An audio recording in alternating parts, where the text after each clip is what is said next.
Greetings and good evening, one and all. It's been the first full day of the convention, and I've certainly got a lot to tell, but for now I wanted to focus on one meeting I had with Mr. John DeLancie. Now, we were fortunate enough to have about a couple hundred of us in a room where he was in front of everyone and just telling his own stories and answering questions. And I have to say, after spending an hour and a half with him, I have a lot more respect for the guy. I really do.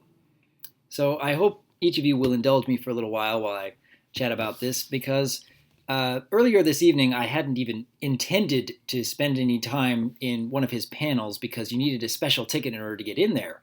But a few hours ago, someone had come up to me and said, "Hey, Dr. Wolf, would you like this ticket to get into John DeLancie's panel later?" And I was like, "Well, aren't you going to use it?" And he said, "No, I've actually got some other activity going on, and I decided that I can't go, but I want to make sure that it gets used, so please take it, and please go enjoy Mr. DeLancie." And I said, "Okay, thank you very much for that."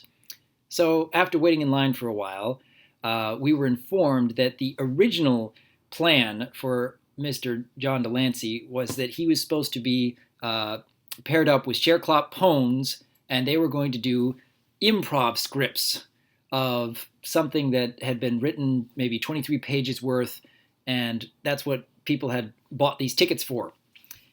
And we were told at the door that that wasn't going to happen, and that instead it was just going to be John up on stage while he's telling his own story and doing some Q&A. And when we got into the room, John did take the time to explain that he didn't feel comfortable ad-libbing a 23-page script with only 5 minutes of preparation. He was very sorry for everyone, and he apologized a lot, but after hearing him talk for a while, I can perfectly understand why he feels so passionate about the work he does and so very professional about the work he does, that he feels like every last performance he does is what people will remember next. And he didn't want to leave that kind of impression on people, especially since he himself admitted that he has dyslexia. And going through a 23-page script, ad-libbed with no real time for preparation, he felt that wouldn't have been good enough for the audience. But more than anything else, what I wanted to talk about tonight is the real genuine feeling I got from Mr. DeLancie. I had never met him before in my entire life, and I have to say, after spending that hour and a half with him, I really do respect the guy a lot more than I ever did before. And there's a story that he told about how when he was 12 years old, he had been getting failing grades throughout his schooling, and it was decided by principals and teachers that he would need to repeat the 6th grade, I believe it was. And he felt really down in the depths of despair and feeling that no one really believed that he was capable of much, and even he himself didn't think that he would be able to accomplish very much. And it turns out that something that I can really relate to personally is when he was talking about how his teachers and his principals and his tutors and even his parents were all trying to teach him how to learn in their own way that never really worked for him, because it would be very, very so hard for him to read through any books back then and be able to retain that kind of information. And so after a while of feeling like he couldn't get much of anywhere, he discovered poetry, of all things, something that was a lot shorter than most other material he would read, and with words he could more easily understand, for the most part.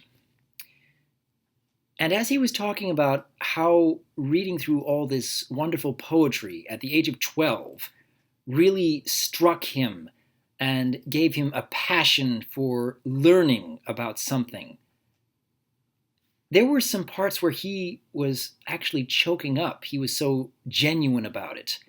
And he was trying to tell the audience that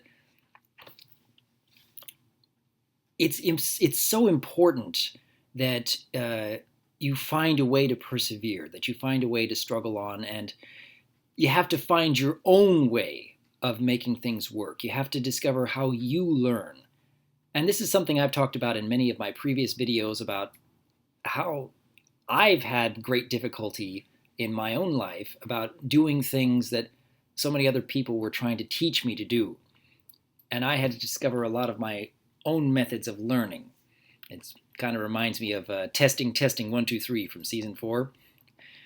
I really have to respect what John went through and what he was trying to teach the audience today, because what really stuck out to me more than anything wasn't his performances through MLP or even Star Trek The Next Generation or anything else he's done. It's just that genuine, heartfelt story of his youth reading poetry. And he was reading some of his more favorite poems out loud in front of the audience tonight.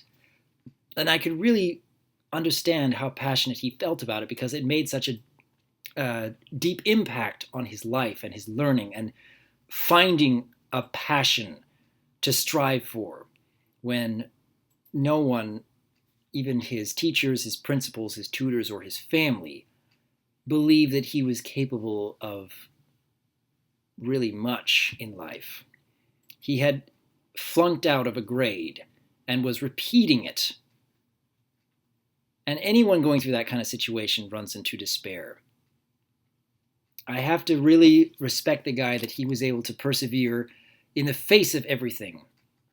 And quite frankly, the Q&A after that story of his youth was a ton of fun. We had a lot of good laughs, and even then, I could tell how genuine he was about everything he talks about. I have to admit that watching KP's videos that talk all about Mr. John DeLancie, I could tell that he was a rather intriguing man and someone I really wanted to learn more about. But having been in a room with him for an hour and a half, I just have to respect the guy.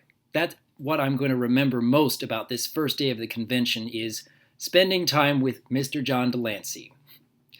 I'm sorry that there isn't much shenanigans in today's video as there was yesterday, because I was showing off a lot of guests, but I felt like I really needed to talk about this today, because this is what really touched me. And this is what I'm probably going to be taking away most from Everfree Northwest in 2015, is the time I spent listening to Mr. John DeLancie and how much more respect I have for the work that he does. So I'm sure that I'll have much more to bring you for the next video of my Everfree Northwest vlogs, but for now, I hope everyone remembers that even the people we look up to, even our idols, as I had been discussing in that A Moment with Dr. Wolf KP video just a little over a week ago, that sometimes there's a lot more to know about them that make them so much more relatable and so much more genuine and something to admire and respect and help you find a little more hope for your own lives. I hope that's what a lot of you will take away from listening to me rant about this for 8 or so minutes, but